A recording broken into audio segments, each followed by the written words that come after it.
Alright, welcome back. Hey, just to talk briefly about climate change right now. I'm recording this in early February, and I live in southern Indiana. The climate here is not radically different than the climate of Omaha, but we are having some very unusual weather right now. Right now it is 65 degrees outside right now. Early February, 65 degrees. We can't attribute that to global warming. That's not the way this works. But there is very warm, and we're having all the windows open in the house right now, again in early February. And there's a thunderstorm going on outside right now. You may hear some claps of thunder or something like that over the course of this lecture. Crazy weather for February. Alright, so getting back to radiative forcing and climate change and so on. So far we've been talking about radiative forcing like a thing. Like there is the radiative forcing that's happening on climate now. But actually, the radiative forcing acting on climate right now, like the fact that we're out of balance by like 0.6 watts per square meter or something like that, is easily partitioned into all the different factors that create that, contribute to that radiative forcing. I say easily, I mean easily as in it's an easy concept. Obviously the actual science behind every one of these little things that we're going to do is an enormous amount of work that took multiple scientists over many careers. Lots of theoretical work, modeling work, observations, conferences, papers, the whole shebang. I don't mean it's easy in that regard, but it isn't easy conceptually to sort out the total radiative forcing that's happening on the surface of the Earth and talk about its contributions from multiple different factors that create changes in the radiative forcing. And in fact, we have a whole laundry list of them that I'm kind of building over there on the right-hand side of the screen. There are trace gases, like the greenhouse gases and so on, that are contributing to the radiative forcing if they are of anthropogenic origin. There are changes in the aerosols in the Earth's atmosphere that are of anthropogenic origin. There are land use changes at the surface of the Earth that can change things like the emissivity and the reflectivity and so on of the surface of the Earth. And there could be, well, perfectly natural but important solar output changes. Let's kind of start picking this apart. We could attribute a certain amount of the total radiative forcing to each of those terms, and in fact, as you're going to see, each of those has a laundry list of things within it. So for example, let's talk about trace gases, the kind of gases that are in the Earth's atmosphere with these minuscule quantities, parts per million, parts per billion, and so on. Very, very minor constituents of the Earth's atmosphere that are of anthropogenic origin, and we're going to be focusing on the ones that are greenhouse gases that are absorbing long-wave radiation and emitting long-wave radiation and so on.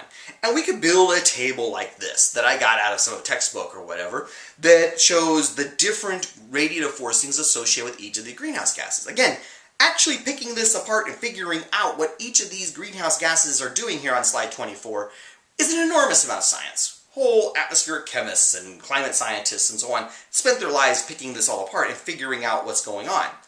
But we can actually then take that and build on it and look and see what all these radiative forcings are. So for 1, 2, 3, 4, 5, 6, 7 different trace gases in the Earth's atmosphere, I have listed the radiative forcing about it. And just scanning through the list, I want you to notice that some of these anthropogenic trace gases have a positive radiative forcing and are contributing to temperature increases at the surface of the Earth, and some are actually contributing in a negative, although 1, 2, 3, I think I only see one in this list here that has a negative radiative forcing. Alright, let's talk about these guys right here. Well, of course, the elephant in the room would be the top one there, carbon dioxide. Carbon dioxide, of course, has a radiative forcing that is positive. It is contributing to the greenhouse effect by absorbing long-wave radiation and then emitting long-wave radiation. The anthropogenic carbon dioxide is coming from sources like the little one I have illustrated there that comes from, you know, the burning of fossil fuels like coal and petroleum and so on. But we've already talked about the sources of anthropogenic carbon dioxide, and you can see that the total radiative forcing of carbon dioxide, it works out to the surprisingly large 1.66 watts per square meter. That's more than the total amount that the Earth climate system is currently out of balance, than the total radiative forcing on the surface of the Earth. That's just carbon dioxide. Now, while carbon dioxide, if you look at that list there, is the single most important of the anthropogenic greenhouse gases, feel free to drift through that list there and see that there are many others, like methane, which has a radiative forcing of nearly 0.5 watts per square meter, and nitrous oxide, which has a 0.16 watt per square meter. Halocarbons, these are things like chlorofluorocarbons and so on, refrigerants, styrofoam blowing agents, and so on. These have incredibly small concentrations in the Earth's atmosphere. Each individual Freon molecule has enormous, in Beer's law, that absorption cross-section. Even though each individual halon molecule or Freon molecule or whatever halocarbon you want to talk about, there aren't that many of them. They're measured in parts per trillion in the Earth's atmosphere. But each one has a huge absorption cross-section because it's so effective at absorbing long-wave radiation that they end up having a whopping 0.34 watts per square meter radiative forcing. Now, there's tropospheric ozone and stratospheric ozone. Ozone is always such a complicated thing to talk about because it has effects to shortwave radiation and longwave radiation.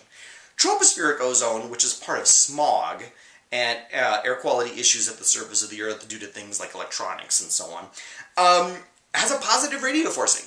We often forget that ozone is a greenhouse gas, and there shouldn't be any ozone at the surface of the Earth, and in fact there is some, not a huge amount, again, parts per billion. But the net effect is to have a not negligible effect on the radiative forcing of the Earth.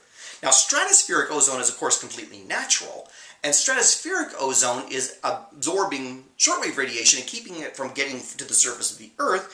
Changes in the amount of stratospheric ozone in the atmosphere has had a net effect of cooling the planet, but we'll get to that in a question, actually. And then stratospheric water vapor. We're going to have a whole lecture about what the role of water vapor is in the greenhouse effect, but it's enough to know, I think you already are aware that water vapor is a greenhouse gas, and water vapor should by and large mainly be in the troposphere. In general, the air up in those higher layers of the atmosphere is almost completely dry, because there's not really a source of water vapor 20 kilometers up in the Earth's atmosphere. But human activity, like the combustion of jet fuel in jet engines, results in water vapor being added to the Earth's stratosphere, and that has a small but real positive radiative forcing on the Earth's atmosphere. And so, while it's true that the greenhouse gas, we focus on carbon dioxide quite correctly, of the trace gases in the Earth's atmosphere that contribute to global warming, actually, if you add up the effect of all the other trace gases in the Earth's atmosphere, it has a radiative forcing of about positive 1.35 watt per square meter. It's within the ballpark of being the contributions due to carbon dioxide. I know that the public sometimes gets the idea that our approach to global warming is a little bit scattershot. That, we're worried about methane emissions from leaky natural gas systems, and we're worried about methane emissions from landfills, and we're worried about tropospheric ozone, and we're worried about... But this shows, because it's real. We need to worry about, yes, the biggest contribution is carbon dioxide, but actually we do need to worry about things like nitrous oxides and halocarbons and so on for greenhouse gas radiative forcing reasons as well. Wow. So we could actually partition all that radiative forcing associated with the greenhouse gases, the anthropogenic part of the greenhouse gases anyway, into all of their individual constituents. Now, before we go forward and think about what this means for other radiative forcings like aerosols and land use changes and so on, let's go on to question 3, which is an actual question that I pulled off of a past exam. I think this was an old exam too. It says, question 3, the radiative forcing associated with anthropogenic changes in the concentration of ozone in the stratosphere is negative because A, ozone in the stratosphere absorbs ultraviolet radiation, B, human activity has depleted this greenhouse gas, C, ozone is a pollutant at this level of the atmosphere, or D, the radiative forcing associated with anthropogenic changes in the concentration of ozone in the stratosphere is positive, not negative. Oh, in other words, I got it wrong on the sign there. This one's a hard one to think about, and it's not so straightforward. Make a choice from those 4 options and get a little feedback before you move forward.